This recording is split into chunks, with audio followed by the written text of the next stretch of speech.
Hello and welcome Lockdown Defenders, I'm Coach Mike and today we're diving into advanced post defense techniques. You're up against a skilled low post player and need something to flip the script, going from disadvantage to taking control and reaffirming to all you're a lockdown defender. Oh man, what a defensive play. Tremendous defense. Wow. If you haven't checked out our 3-part post defense series, I highly recommend using those videos in addition to this one. Here we'll be focusing on not just disrupting the post player, but how we can force them into turnovers, starting with pulling the chair. This is a technique that capitalizes on the physicality of the post player, drastically distorting their balance.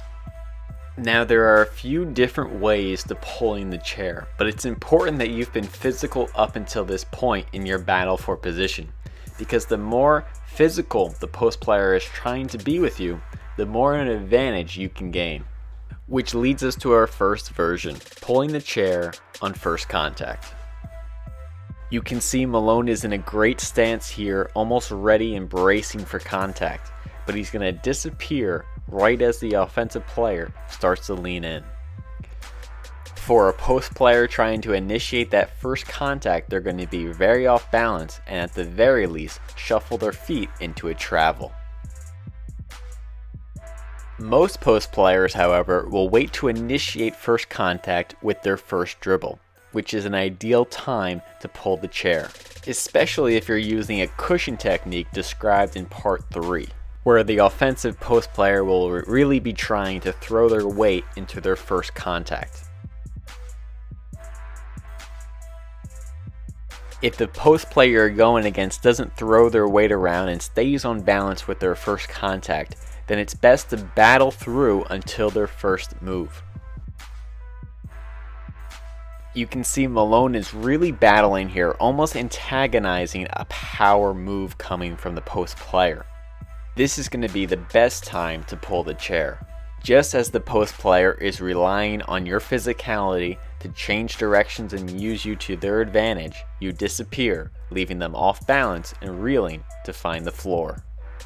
A few cues will tell you when they're about to make their first move, whether it's body position, weight distribution, or their second hand coming to the ball. Remain physical until your opponent is about to use it against you.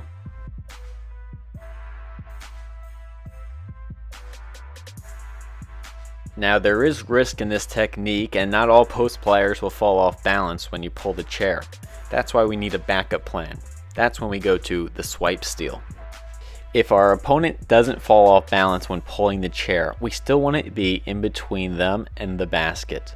With the space we've given up, it also makes the opponent expose their gather to us, putting us in perfect position to swipe down and possibly dislodge it. Which, when under the basket, is really our last resort. Fortunate for us, even the best players gather the ball right in front of their waist. Of course, this is a more conservative approach, staying between the basket and relying on your last resort.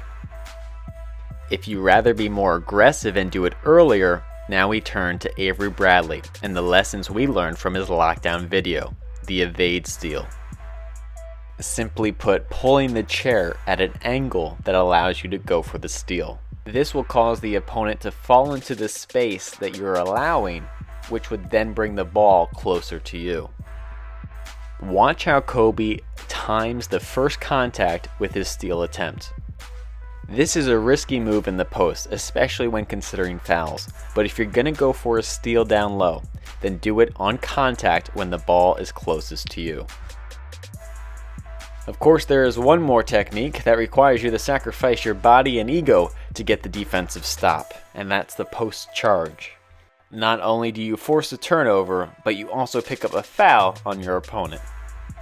Using your advantage of quickness and agility, beating them to the spot and taking the charge on the hit to the chest. And let's face it, sometimes you need to exaggerate the contact to get the call.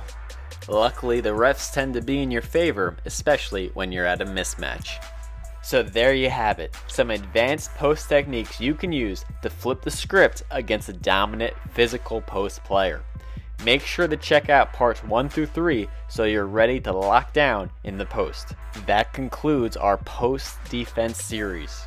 As always, I'm Coach Mike with Lockdown Defense. Keep up the hard work.